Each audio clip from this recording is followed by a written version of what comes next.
আমরা যে কোনো শুভ অনুষ্ঠানে বাড়িতে আলপনা দিয়ে থাকি। আজকে সেই আলপনা নিয়েই কয়েকটি কথা আপনাদের সঙ্গে শেয়ার করব।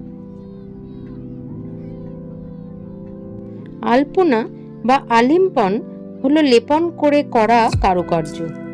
সাধারণত একটি বা একাধিক রঙের সহজ রেখাচিত্র। বাড়ির চৌকাঠে, আঙিনায়, বিয়ের পিঁড়িতে, যে কোনো পুজো মণ্ডপে প্রভৃতি জায়গায় আলপনা দেওয়ার চল রয়েছে। এটি মূলত ক্ষণস্থায়ী লোকশিল্প। সমাজ জীবনে বিভিন্ন অনুষ্ঠান, গৃহসজ্জার জন্য এই আলপনা করা হয়।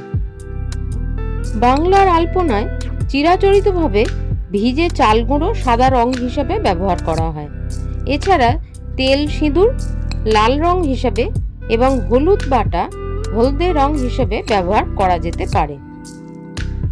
সাধারণত চালের গুঁড়োর পিটলির মধ্যে ছোট এক টুকরো কাপড় বা পাটের টুকরো ভিজিয়ে নিয়ে 3টে আঙুল দিয়ে এই আলপনা আঁকা হয়। এখানে আমি খড়ি মাটি গুলে নিয়ে তুলির সাহায্যে এই আলপনাটা করেছি। আলপনার ছবিগুলো পুরু রেখায় তৈরি করা হয়। সাধারণত মেঝের উপরেই আলপনা দেওয়া হয়। এছাড়া গ্রামের বাড়িতে যে কোনো বাড়ির দেওয়ালে এই আলপনা করা হয়ে থাকে। ঠিকভাবে জানা যায় না যে কবে থেকে বাংলার মহিলারা এই ধর্মীয় আর সামাজিক অনুষ্ঠানে এই আলপনা দিয়ে আসছেন। এই আলপনার বিষয়বস্তু হিসেবে আঁকা হয় পদ্ম, ধানের গুচ্ছ, নানান ধরনের কলকা, সূর্য, লক্ষ্মীর পদচিহ্ন, শ্রীকৃষ্ণের শিশু পদচিহ্ন, মাছ, পান, এই শঙ্খ ইত্যাদি। অনেক পণ্ডিতই ব্রত ও পুজোর সঙ্গে সংশ্লিষ্ট আলপনাকে প্রাক আর্য সময়কার উৎপত্তি বলে চিহ্নিত করেন। এখনো পর্যন্ত জানা যায় যে বিশ্বের বৃহত্তম যে আলপনাটি আঁকা হয়েছে তার দৈর্ঘ্য ছিল মাত্র 2.73 কিলোমিটার, যেটি 2017 সালে আঁকা হয়েছিল ভারতের পশ্চিমবঙ্গের নদিয়া জেলার ফুলিয়ায়।